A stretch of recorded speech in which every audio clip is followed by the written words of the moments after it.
प्रदेश में मैं ऐसा मानता हूं कि कांग्रेस की स्थिति बहुत मजबूत है। आज से 5 साल पहले चुनाव हुए थे और सुरेश मोदी जी को आप सबके आशीर्वाद से कांग्रेस पार्टी ने टिकट दिया। पिछली बार में मैं आपके बीच में आया था और सुरेश जी के लिए हमने वोट मांगे और बहुत से लोगों ने बहुत सी बातें बोली। हेलो, स्वागत है आपका फिर से नीम थाना न्यूज एंड रिएक्शन के अंदर। गाइज, आज कांग्रेस के सचिन जी पायलट पाटन नीम थाना के अंदर पहुंचे। वहां पर वो नीम थाना विधानसभा क्षेत्र से एमएलए और वर्तमान कांग्रेस के प्रत्याशी सुरेश जी मोदी को सपोर्ट करने के लिए एक जनसभा को संबोधित किया, जिसके अंदर उन्होंने अपना जमकर बीजेपी पर वार किया और कांग्रेस के आने वाली सरकार के बारे में उन्होंने ये बताया कि आने वाले टाइम में अभी कांग्रेस सरकार दोबारा रिपीट होने वाली है। गाइस, आइए देखते हैं अपने इस स्पीच के अंदर सचिन जी पायलट के द्वारा।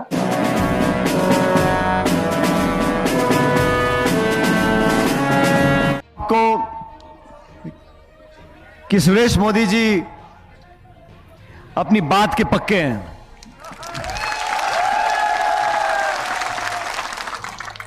और मुझे वो लोग पसंद हैं जो दिल के सच्चे होते हैं और बात के पक्के होते हैं। और इस बार भी फिर चर्चा चल गई कि कांग्रेस पार्टी इनको मौका देगी कि नहीं देगी, लेकिन मैंने कहा इस क्षेत्र के लोगों की निस्वार्थ भाव से सेवा करी है, सब लोगों को साथ लेकर चले हैं, जनता का विश्वास इनके साथ है और मुझे खुशी है दोबारा सोनिया गांधी जी ने, राहुल गांधी जी ने, खड़गे जी ने सुरेश जी को आपके बीच उम्मीदवार बनाया है। उम्मीदवार बनाया है, हो सकता है हमारे कहने से, लेकिन आपके भरोसे पर बनाया है, आपके वोट के भरोसे पर बनाया है। राजस्थान में बीजेपी का प्रचार हो रहा है, लेकिन कोई दम नहीं है। मैं देख रहा था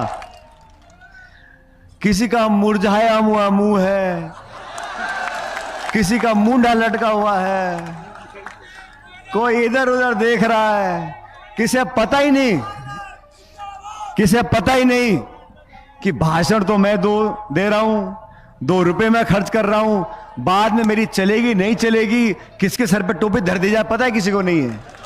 तो बीजेपी में जो प्रचार हो रहा है वो ले दे के 2-3 बातों का हो रहा है। हम पूछते हैं बीजेपी की सरकार केंद्र में है, मैंने कई बार सवाल पूछा, मैंने कहा भाई हमारी सरकार केंद्र में थी, मैं सरकार का मंत्री था मनमोहन सिंह जी के साथ, हमने 2-4 काम किए। अभी गांव में काम चलते हैं, कहीं कहीं कम कहीं ज्यादा, लेकिन नरेगा का काम चलता है। यह कानून बना है, यह कानून किसने बनाया? सोनिया गांधी जी और मनमोहन सिंह जी ने बनाया। मैं उस सरकार का मंत्री था। 70,000 करोड़ रुपया उस समय बिना मांगे छोटे किसानों का ऋण माफ किया पूरे देश में, मनमोहन सिंह जी ने किया। खाद्य सुरक्षा, खाने का एक अधिकार हमारी सरकार लेकर आई। शिक्षा का, पढ़ाई का अधिकार देश में कानून बनाया है, हमारी सरकार ने बनाया। अब 10 साल से ये बीजेपी की सरकार दिल्ली में बैठी है, 10 साल हो गए, इनके काम सुन लो। पहला तो बनाया किसानों के खिलाफ 3 काले कानून। 1.5 साल तक किसान दिल्ली में धरने पे बैठे रहे, सैकड़ों की मौत हो गई, तब जाके हाथ जोड़ के बोला हाँ भाई गलती कर दी, ये काले कानून वापस ले रहे हैं।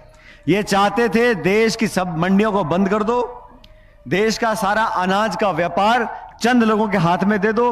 अब हम फसल बेचने जाते हैं, कांटा लगता है, सरकार खरीद करती है, हमें भरोसा है फसल की खरीद होगी। अब अगर कोई निजी हाथों में चली गई तो आप जानते हो जब खरीदेंगे दाना मोटा है, काला पड़ गया, टूट गया और पूरी व्यवस्था चंद लोगों के हाथ में चली जाएगी, तो आप सोचो 2/3 देश का जो किसान है, जो आबादी किसानी करती है, उनका क्या होता। यह काम बीजेपी ने सरकार दिल्ली में किया।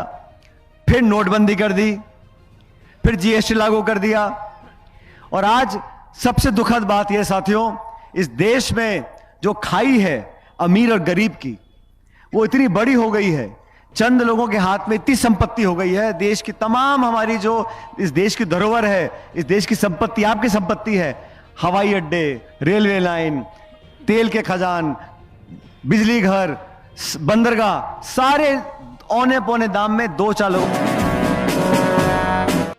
गाइज आपको हमारी लेटेस्ट अपडेट वीडियोज आपको अच्छी लग रही हो तो प्लीज चैनल को लाइक शेयर और सब्सक्राइब जरूर करें। मिलते हैं जल्दी ऐसी नई लेटेस्ट अपडेट के साथ, तब तक के लिए जय हिंद जय भारत।